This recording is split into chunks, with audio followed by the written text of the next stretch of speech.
Glasgow. It takes me 5 hours from Glasgow to home, and from home to Glasgow 5 hours. So I left the island yesterday and I had to stay off overnight. The reason for going off then, as an activist, there was a Palestine demonstration in Glasgow against the Israel playing in our country. And so there were 7 organisations organising it, and I was going to be speaking on behalf of the Scottish Human Rights Forum, which I was honoured to be doing. I've let Kashmir decide. So I managed to get there on time for 6 o'clock, which was great. Unlike me, I'm usually running late, but I made it there on time. I don't know what happened. About 3/4 of an hour in, these, Palestinian supporters came chanting their way to the demonstration, which was great, extra voices. But given that it's COVID and we're social distancing, they sort of positioned themselves, they spread themselves in a circle, and then one positioned themselves next to the man with the mic. Somebody then got really irate with them and was trying to move them. Then somebody started shouting, like they wanted the mic, they wanted to speak next. So people started chanting, let them speak. The organisers then got really irate that they were trying to hijack it. And it was just ridiculous. And there was everybody was heated. There was no discussion to solve it. It was like both were sabotaging.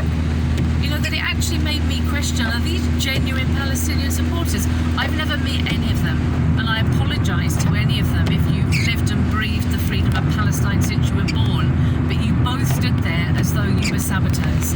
And so then the organisers decided to disband the protest because it had been hijacked.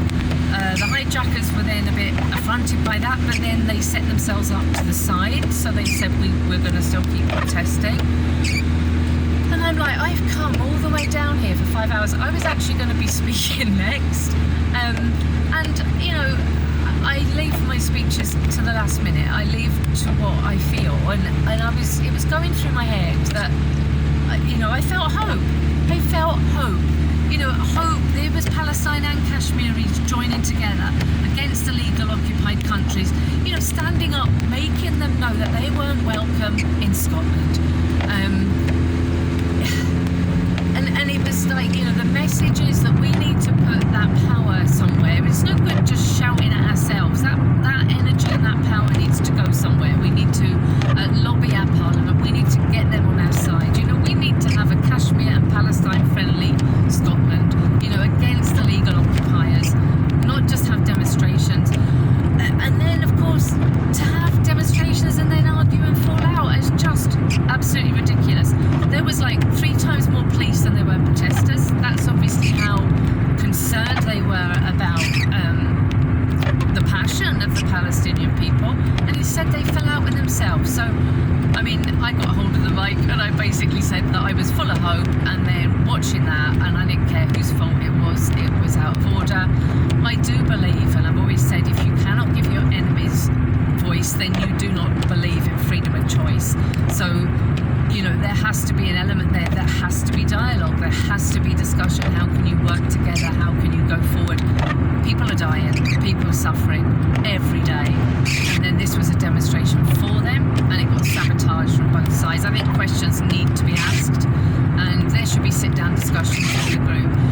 So that, like I said, that's like 24 hours out of my time, and I do it because I live a blessed life. I don't live a life of suffering, so it doesn't hurt me to, spend my money, drive down to Glasgow, have a night over. I went food shopping. There's a big food shop there, so it's more choice than on the island. But now here I am using fuel, driving back, thinking, was there any point to that? Was there actually any point to go down and watch that division and not be able to speak up for human rights, not be able to speak about unity other than to express my displeasure